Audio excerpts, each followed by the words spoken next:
ইউনুস জিন্দেগিতে পদত্যাগ করবো না, এটা শুধু একটা নাটক। যেই লোকের বয়স শেষ হওয়ার পরও এমডি পদ ছাড়তে পারে নাই, ওনার জন্য মামলা করণ লাগবে। ওই লোক কি প্রধান উপদেষ্টা পদ জীবনও ছাড়বো না। সব অভিনয়, শুধু অভিনয় আর নাটক। একটা কথা আছে না, অভিনয়ের জন্য তুমি সেরা রে, এই অভিনয়ের জন্য ডক্টর ইউনূস সেরা রে। শুধু অভিনয় আর নাটক, এর বাইরে আর কিছু না।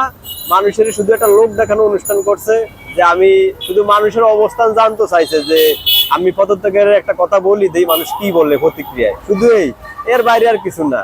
এই লোক পদত্যাগ করার মতন মালই না, এই লোক পদত্যাগ করবো না। আর আমি একটা জিনিস মনে করি, এই সময়টাই পদত্যাগ করার উত্তম সময় এবং ভালো একটা মৌসুম।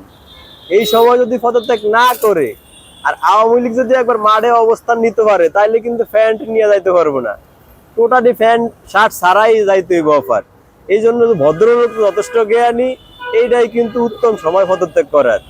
আর উনি মূলত আছে এই বাংলাদেশের প্রতিষ্ঠা করার ওনার লক্ষ্য না, কারণ বাংলাদেশ তো ধ্বংসই হয়ে গেছে। আর আছে 20%। উনি পার্সোনালি হাসনাত সার্জিস আছে, এনসিপি আছে, এগো মূল লিডার, উনি এগোই মূল নেতা। আর এই দলের প্রতিষ্ঠা করাই হচ্ছে ওনার মূল উদ্দেশ্য। এই দেশে উনি যতই ওনাদেরকে প্রতিষ্ঠা করুক না কেন, এই দেশটা হাসনাত আব্দুল্লাহ সার্জিস আলমকে যা জনপ্রিয়তা আছে, এর চেয়ে বেশি জনপ্রিয়তা আছে সানি লিওন আর পরীমনির।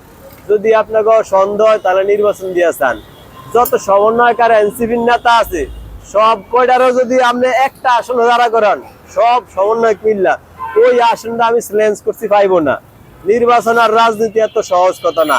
এখন এরা ডাকলে রাজনীতি কুত্তাও আসে না, মানুষ তো দূরের কথা।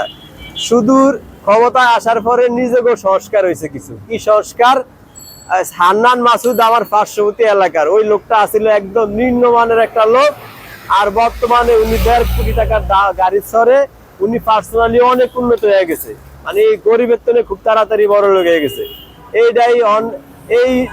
এইটা দেখা বর্তমান শিক্ষিত সমাজ, যারা এই যে শিক্ষিত ছেলে বা ভার্সিটিতে পড়ালেখা করে, তাকে পড়ালেখার প্রতি মূল আপনারা কোনো আগ্রহ জন্মায় না। শুধু আগ্রহ জন্মায় যে আমি নেতা হইতে হইব, কারণ নেতা হইলেই খুব তাড়াতাড়ি পরিবর্তন হওয়া যায়।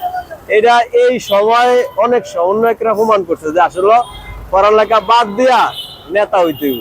কারণ নেতা হইলেই খুব তাড়াতাড়ি সব পাওয়া যায়, গাড়ি বাড়ি নারী কোনো কিছুর অভাব হয় না। এটা এই সময় 24 সালে মানে প্রমাণ হয়েছে নতুন করে। এই জন্য পড়ালেখা টাকা বা এই যে সবকিছু বাদ দিয়া মানুষ নেতার পিছে ছুটছে। এই দেশে আগে প্রধান অর্থকারী ফসল আছিল আপনার ওই যে ধান চাষ, পাট চাষ। আর বর্তমানে যারা পাট চাষ করতো বা ধান চাষ করে, তারা খুবই অভাবে আছে, কষ্টে আছে। আর বর্তমানে যারা রাজনীতি চাষ করে, তারা খুব লাভবান, এরা খুব ভালো আছে।